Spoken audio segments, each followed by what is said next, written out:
Voyons dans cette vidéo comment créer une question de glisser-déposer sur une image. Alors, allons créer la question. On choisit bien glisser-déposer sur image. Le départ est toujours le même. Je choisis bien ma catégorie, le nom de la question, la cinquième ici, et le texte de la question. Donc le texte ici est plutôt générique, puisque cet exercice consistera toujours à faire glisser des étiquettes dans des espaces correspondants. Alors voyons un petit peu comment cela se passe. Le feedback, toujours le même. Et on arrive ici sur plusieurs zones. Alors je vais réduire ici pour qu'on les voit. L'aperçu, l'élément déplaçable et la zone de dépôt. Pour le feedback combiné et les tentatives multiples, comme toujours, on n'y touche pas. Alors, à l'intérieur de l'aperçu, je vais pouvoir ici placer l'image sur laquelle il faudra placer les étiquettes. Donc je vais ici choisir un fichier, et le fichier que je vais ici aller chercher est une des illustrations de Monsieur Toussaint dont j'ai effacé les différentes légendes dans un logiciel de dessin classique avec une gomme, de manière à avoir ce document de travail. L'objectif étant d'aller après ensuite avoir en dessous des étiquettes qu'il faudra aller placer sur les différents endroits. Donc c'est ce qu'on va faire avec les éléments déplaçables. Je vais pouvoir ici configurer les éléments déplaçables. Il m'en propose 1, 2, 3, 4, 5, 6 par défaut, avec toujours la possibilité d'en rajouter d'autres. Alors, plaçons le premier élément déplaçable.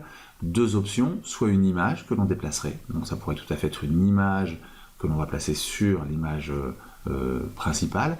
Ici, je vais repérer du texte, donc je choisis bien le texte déplaçable, et par exemple ici pour le bassin, donc mettre une étiquette qui s'appellerait bassin. Une fois mon texte rentré, je choisis ici le groupe, ou bien je peux ici cocher sur infini à partir du moment où je n'ai pas décidé de séparer mes étiquettes en groupes différents. Pour retrouver cette étiquette, il faut descendre un petit peu plus bas et aller cette fois-ci dans la zone de dépôt. Normalement, vous devriez trouver dans éléments déplaçables celui que vous venez de créer.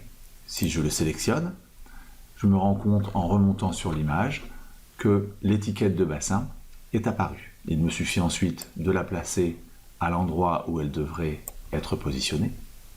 Et je me rends compte, alors plutôt que de scroller avec la souris, on peut réduire les grandes zones.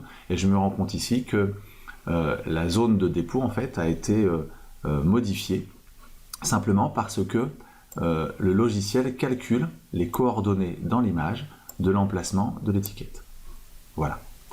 Donc il suffit ensuite de jongler entre éléments déplaçables et zone de dépôt. Donc élément déplaçable numéro 2, un texte, par exemple ici le chauffage.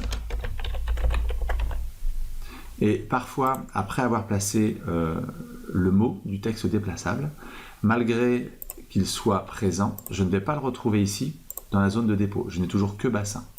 Donc c'est un petit bug en fonction des navigateurs. Pour résoudre le problème, il suffit simplement de le changer de groupe, puis de le remettre dans le groupe 1.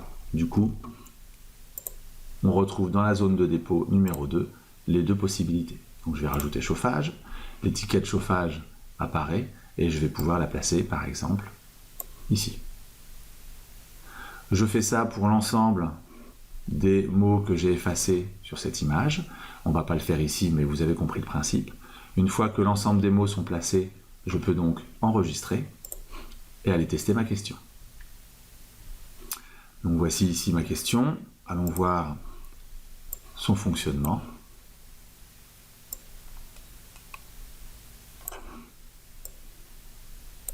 Donc le texte de consigne, les deux étiquettes, et vous le voyez ici, des emplacements qui vont me permettre de placer les étiquettes sur les emplacements.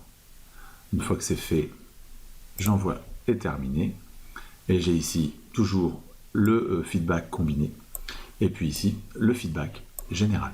On peut remarquer ici que l'étiquette bassin est restée en bas alors qu'elle a été placée au bon endroit. C'est une erreur de ma part, il ne faut pas cocher infini. Si vous cochez infini, l'étiquette en fait restera à l'infini présente en bas et on peut la déplacer autant de fois que l'on veut. Ça peut être utile pour certaines questions, ici évidemment c'était totalement inutile, donc à rectifier.